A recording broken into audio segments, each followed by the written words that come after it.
আসসালামু আলাইকুম এভরিওয়ান। আজকে আমি আপনাদের সঙ্গে শেয়ার করব খুবই মজাদার পিৎজা রেসিপি। তো চলুন দেখে নেওয়া যাক। এখানে আমি একটা বোলের মধ্যে 200 গ্রাম পরিমাণ ময়দা নিয়েছি, মেজারিং কাপের 1 কাপ পরিমাণ।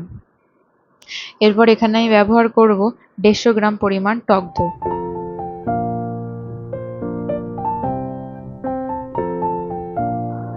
এরপর দিয়ে দেব হাফ টিস্পুন পরিমাণ চিনি এবং স্বাদ অনুযায়ী লবণ। এরপর এখানে আমি 1 টিস্পুন বেকিং পাউডার ব্যবহার করব, সঙ্গে হাফ টিস্পুন বেকিং সোডা। এগুলো আলতোভাবে মিশিয়ে নিয়ে আমি এটা 1 থেকে 2 মিনিটের জন্য রেখে দেব ফার্মেন্ট হওয়ার জন্য।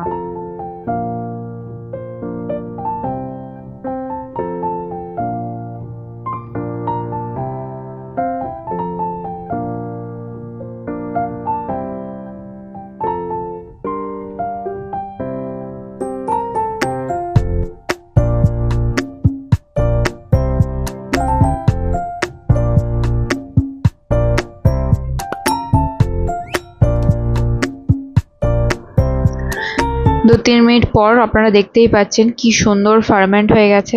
এর মানে বুঝতে হবে আমাদের ডোটা খুব সুন্দরভাবে মাখা হবে। তো এরপর আমি খুব সুন্দরভাবে আলতো করে ডোটা মাখিয়ে নেব। সঙ্গে আপনারা চাইলে 50 গ্রাম পরিমাণ দইও ব্যবহার করতে পারেন। এখানে আমি কোনো জলের ব্যবহার করিনি। একটু সময় নিয়ে ডোটাকে মাখতে হবে। তারপর এখানে আমি একটা পিৎজা শেপ দিয়ে দেব গোল করে। এখানে আমি ব্যবহার করছি পিৎজা সস। সসটা স্প্রেড হওয়ার পরে আমি এখানে পছন্দ মতো সবজিগুলো দিয়ে দেব।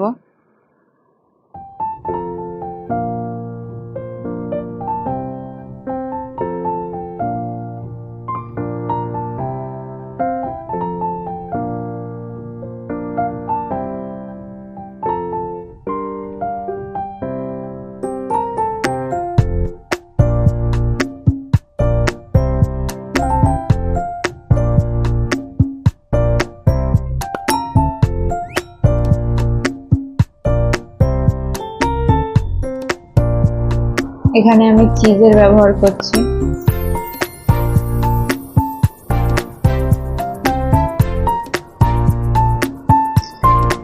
যেহেতু ঘরে বানাচ্ছি তো খুবই অল্প উপকরণ দিয়েই করছি।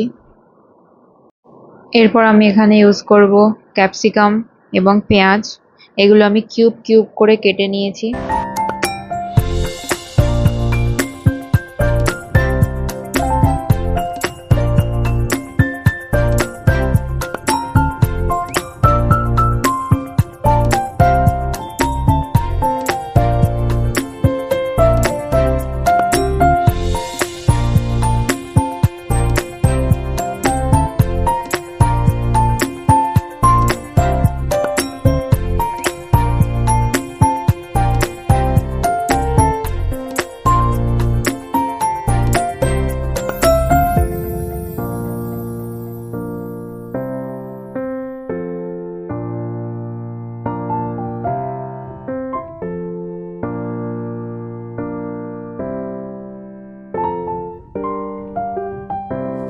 এরপর পনিরের মধ্যে পিৎজা সসটা খুব ভালোভাবে মিশিয়ে আমি পনিরগুলো ওপর থেকে দিয়ে দেব।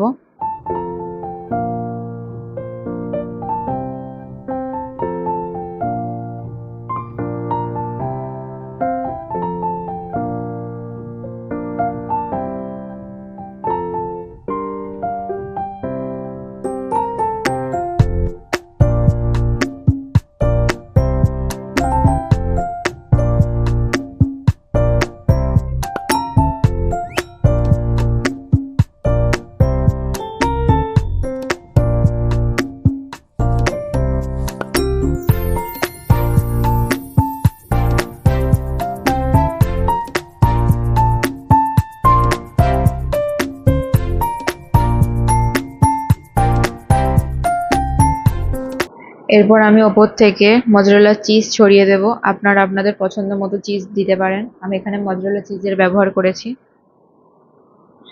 এরপর এখানে আমি মাইক্রোওয়েভে দিয়ে দেব। মাইক্রোওয়েভটা অবশ্যই প্রিহিট করে নেবেন 180 ডিগ্রিতে 10 মিনিটের জন্য। 190 ডিগ্রিতে আমি এটা 20 মিনিটের জন্য বেক করেছি। 20 মিনিট পর আপনারা দেখতেই পাচ্ছেন পিজার কালারটা কত সুন্দর চলে এসছে। একবার হলেও এটা আপনারা বাড়িতে ট্রাই করবেন এবং আমাকে অবশ্যই জানাবেন কেমন হয়েছে। Thank you.